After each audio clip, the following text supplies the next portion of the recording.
کیا آپ نے کبھی سوچا ہے ایک ایسا ذکر، ایک ایسا لفظ جو آپ کو ایک اچھی جاب دلا سکتا ہے، آپ کا اچھی جگہ رشتہ کروا سکتا ہے، آپ کو سکون دلا سکتا ہے، آپ کو گاڑی دلا سکتا ہے، آپ کو رزق دلا سکتا ہے، آپ کو اپنا گھر دلا سکتا ہے، آپ کے گناہ معاف کر سکتا ہے؟ نہیں نا۔ آج میں آپ کو بتاؤں گی اس لفظ کے بارے میں جس کے بارے میں آپ سب جانتے ہیں۔ میرے چینل پہ بھی آپ نے اس سے ریلیٹڈ بہت سی ویڈیوز دیکھی ہوں گی، اور آج پھر میں اس لفظ پر ایک ایسی ویڈیو لے کر آئی ہوں جس سے سننے کے بعد، جس کی میریکل سٹوریز سننے کے بعد آپ لوگوں کا ایمان اور پختہ ہو جائے گا، اور آپ اور شدت سے اور کامل یقین کے ساتھ اللہ تعالیٰ سے مانگنا شروع کر دیں گے۔ السلام علیکم ورحمۃ اللہ وبرکاتہ۔ میں امید کرتی ہوں تمام بہن بھائی خیریت و عافیت سے ہوں گے۔ اللہ پاک تمام لوگوں کو اپنی حفظ و امان میں رکھے، آمین ثم آمین۔ میں نے اپنے چینل پہ ایک لفظ استغفر اللہ، اس کے بارے میں بہت سے ویڈیوز اپلوڈ کیے ہیں جو بہت سے لوگوں نے دیکھی بھی ہیں، جن سے بہت سے لوگوں نے فائدہ بھی حاصل کیا ہے۔ اب کیا ہے، آپ کے دماغ میں ایک ہی بات ہوگی، استغفر اللہ، یا اللہ میرے گناہ معاف فرما۔ اور ہمیں یہ بہت معمولی سا لگ رہا ہوتا ہے کہ کیا ہے، ایک چھوٹا سا لفظ ہے۔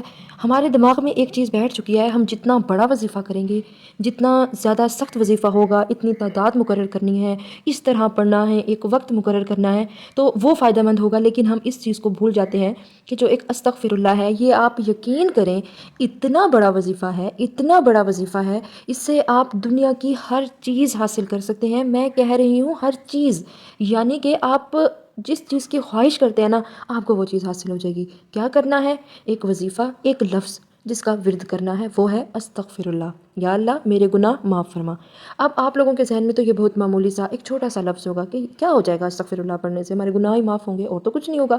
استغفر اللہ پڑھنے سے ہمیں کیسے گھر مل سکتا ہے؟ استغفر اللہ پڑھنے سے ہماری ڈریم جاب ہمیں کیسے مل سکتی ہے؟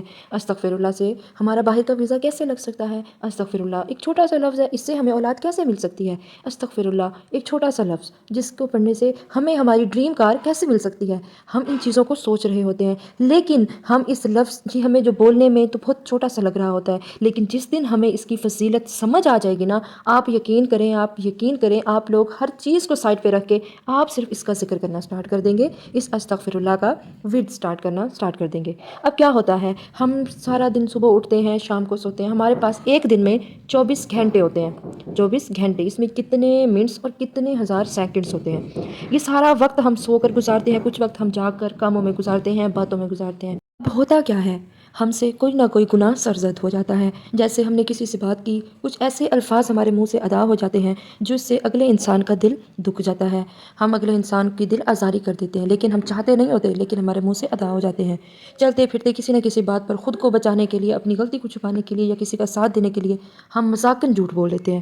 جھوٹ بول دیا، دل آزاری کر دی، کسی کی غیبت کر دی، یہ چیزیں تو بہت معمولی ہو چکی ہیں ہماری روزمرہ کی روٹین میں، اور اس سے کیا ہوتا ہے، یہ چھوٹے چھوٹے گناہ ہماری زندگی میں جمع ہونے لگ جاتے ہیں، اور یہ چھوٹے چھوٹے گناہ ایک کنکر کی صورت اختیار کر لیتے ہیں۔ جو چھوٹی چھوٹی بجری کنکر ہوتے ہیں نا، یہ ان کی صورت اختیار کر لیتے ہیں۔ پھر کیا ہوتا ہے، آہستہ آہستہ آج ہم نے 5 گناہ کیے، کل ہم نے 6 کر لیے، پرسوں 7 کر لیے، وہ کنکروں کا ڈھیر بنتا جاتا ہے۔ جب وہ اتنے سارے کنکر اکٹھے ہو جاتے ہیں تو وہ ایک پہاڑ بن جاتا ہے، اور وہ پہاڑ کیا ہوتا ہے، گناہوں کا پہاڑ ہو جاتا ہے۔ اور پھر کیا ہوتا ہے، ہم دعائیں مانگ رہے ہوتے ہیں، اپنی نمازیں پڑھ رہے ہوتے ہیں، وظائف کر رہے ہوتے ہیں، لیکن کیا ہوتا ہے، ہماری دعائیں قبول نہیں ہو رہی ہوتی۔ کیا وجہ؟ وہ جو اتنا بڑا گناہوں کا پہاڑ کھڑا ہے، وہ ہماری دعائیں قبول نہیں ہونے دیتا۔ ہماری دعاؤں میں، ہماری عبادات میں وہ گناہ رکاوٹ بن جاتے ہیں۔ ہم چاہتے ہیں اللہ تعالیٰ سے، ہم بہت مانگتے ہیں، گڑ گڑا کر مانگ رہے ہوتے ہیں، لیکن کیا ہوتے ہیں، وہ جو ہمارے گناہ ہوتے ہیں، جو ہم بہت معمولی سے ہوتے ہیں، ایون ہمیں یاد بھی نہیں رہتا کہ ہم کسی محفل میں بیٹھ کے غیبت کر کے، جھوٹ بول کے، دل آزاری کر کے اٹھ جاتے ہیں، اور ہمیں یاد ہی نہیں رہتا کہ اس محفل میں ہم سے کوئی گناہ سرزد ہوا بھی ہے یا نہیں۔ تو کیا ہوتا ہے، یہ گناہ رکاوٹ بن جاتے ہیں ہماری روزمرہ کی روٹین میں، دعاؤں میں، نمازوں میں۔ یہی گناہ جو ایک اتنا بڑا پہاڑ بن جاتے ہیں نا، ہمارے دل کو سکون نہیں دیتے، ہمارے دماغ کو سکون نہیں دیتے، ہماری روح بے چین، ہمارا دل بے چین رہتا ہے، ہمارا دماغ بے چین رہتا ہے، زندگی میں سکون نہیں ہوتا، ہر طرف پریشانیاں، رکاوٹیں۔ تو جب یہ چیزیں سامنے آنا شروع ہو جاتی ہیں، یہ کس وجہ سے ہوتی ہیں؟ ہماری گناہوں کی وجہ سے۔ اب ہوتا کیا ہے، جب ہم ایک ایسی دعا ہماری جو ہم پڑھے ہی عرصے سے مانگ رہے ہیں، 5 سال سے، 10 سال سے، 8 سال سے، 3 سال سے، 1 سال سے مسلسل مانگ رہے ہیں، قبول نہیں ہو رہی، کیونکہ گناہوں کا پہاڑ رکاوٹ بنا ہوا ہے۔ اب کیا ہوتا ہے، جب ہم استغفر اللہ پڑھتے ہیں، اس کا ذکر کرتے ہیں، اس کا ورد کرتے ہیں، تو پھر کیا ہوتا ہے، ہمارے گناہ، وہ جو پہاڑ ہوتے ہیں نا اتنا بڑا، وہ کنکروں کا جو پہاڑ بنا ہوا ہے، وہ کنکر ایک ایک تھوڑا تھوڑا کر کے وہ گرنا شروع ہو جاتا ہے۔ اور جب ہم مسلسل استغفر اللہ کرتے رہتے ہیں، استغفار کا ورد کرتے ہیں، تو کیا ہوتا ہے، وہ جو پہاڑ ہوتا ہے کنکر کا، وہ آہستہ آہستہ ٹوٹنا شروع ہو جاتا ہے، اور پھر ایک وقت ایسا آتا ہے کہ ہماری مسلسل استغفر اللہ، ہماری مسلسل توبہ سے وہ پہاڑ سارا گر جاتا ہے، ٹوٹ جاتا ہے۔ پھر کیا ہوتا ہے، جب وہ سارے گناہ ہمارے معاف ہو جاتے ہیں، وہ رکاوٹ ختم ہو جاتی ہے جو ہماری دعاؤں کی قبولیت میں بنی ہوئی ہوتی ہے۔ اس سے پھر کیا ہوتا ہے، ہمارے دعائیں قبول ہوتی ہیں، پھر ہم اللہ تعالیٰ سے جو مانگتے ہیں، اللہ تعالیٰ ہم سے راضی ہو کے ہمیں فوراً نواز دیتے ہیں۔ اللہ تعالیٰ کے لیے کچھ بھی ناممکن نہیں ہے، ایک گھر، ایک گاڑی، ایک بنگلہ، ایک جاب، باہر کا ویزا، یہ اللہ تعالیٰ کے لیے تو کچھ بھی نہیں ہے۔ اللہ تعالیٰ کے لیے تو ہر چیز ممکن ہے نا، ان ذات کے لیے تو نعوذ باللہ کچھ بھی ناممکن نہیں ہے۔ تو دیکھیں، جب ہم اللہ تعالیٰ کو راضی کر لیں گے، اللہ تعالیٰ سے توبہ کریں گے، اپنے گناہوں کی معافی مانگیں گے، جب شرمسار ہوں گے، اللہ تعالیٰ سے استغفر اللہ کریں گے، ہماری زبان ہر وقت استغفر اللہ کہتی رہے گی، اپنے گناہوں کی معافی مانگتی رہے گی، تو اس سے کیا ہوگا، اللہ تعالیٰ ہم سے راضی ہوگا، اللہ تعالیٰ ہمارے گناہوں کو معاف کرے گا۔ اللہ تعالیٰ کو تو معاف کرنا پسند ہے۔ اللہ تعالیٰ کہتے ہیں میرا انسان، میرا بندہ، وہ جائے غلطی کر کے آ کے معافی مانگے، میں اسے معاف کر دوں، وہ پھر غلطی کر کے آئے، میں پھر معاف کر دوں، وہ پھر غلطی کر کے میرے پاس آ کے معافی مانگے، میں معاف کر دوں۔ اللہ تعالیٰ کی تو صفت ہے معاف کرنا۔ تو دیکھیں، ہمارے اللہ تعالیٰ تو انتظار میں ہوتے ہیں کہ میرا بندہ آ کے مجھ سے معافی مانگے گی۔ آپ سوچیں، آپ کسی کا دل دکھا کر جائیں، اور کیا وہ انسان آپ کا انتظار کرے گا کہ یار یہ شخص آئے یا وہ انسان آئے مجھ سے معافی مانگے تو میں معاف کروں؟ نہیں، بالکل بھی نہیں، کوئی انتظار نہیں کرتا۔ ایون لوگ بد دعا دے دیتے ہیں، ایون لوگ دل میں بغض رکھ لیتے ہیں، لیکن آپ دیکھیں اللہ تعالیٰ کی ذات، اللہ تعالیٰ انتظار کرتے ہیں کہ میرا انسان آئے، میرا بندہ میرے پاس آئے، مجھ سے معافی مانگے، مجھ سے توبہ کرے، میں اپنے بندے کو معاف کروں۔ اللہ تعالیٰ خوش ہوتے ہیں، اللہ تعالیٰ ہمیں معاف کر کے خوش ہوتے ہیں۔ اس لیے استغفر اللہ کو اپنی زندگی کا حصہ بنائیں۔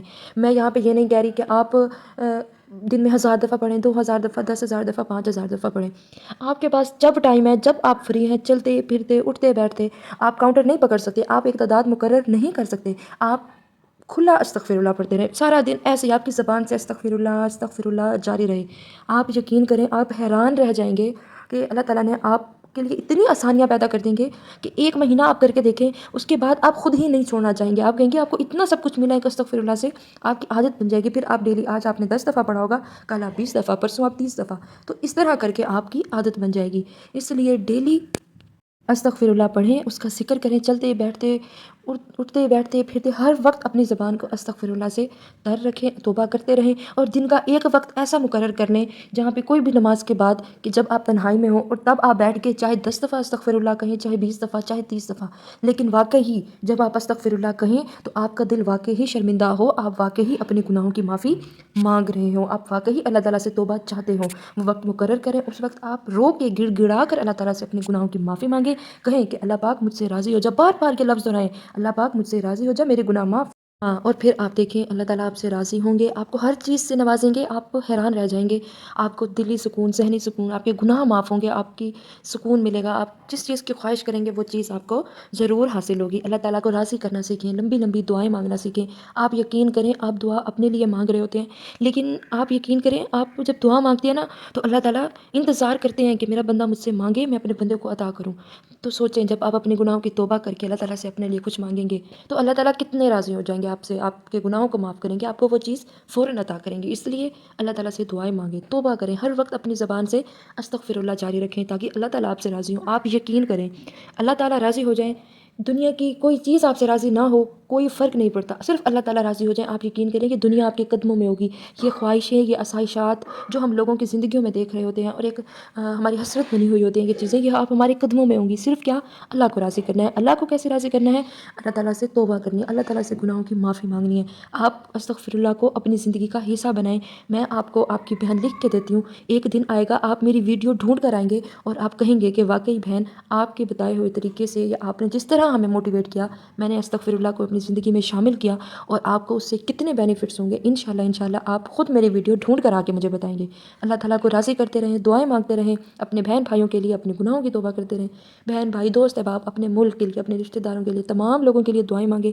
مجھے اپنی دعاؤں میں ہر حال میں یاد رکھیں۔ اللہ تعالیٰ آپ سب کا حامی و ناصر ہو، آپ کے لیے آسانیاں پیدا کرے۔ آپ جس بھی مقصد کے لیے، جس بھی مسئلے کے تحت آپ میری ویڈیو پر آئے ہیں، اللہ تعالیٰ آپ کا وہ مقصد، وہ دعا ہر حال میں پوری کرے، آپ کے لیے آسانیاں پیدا کرے۔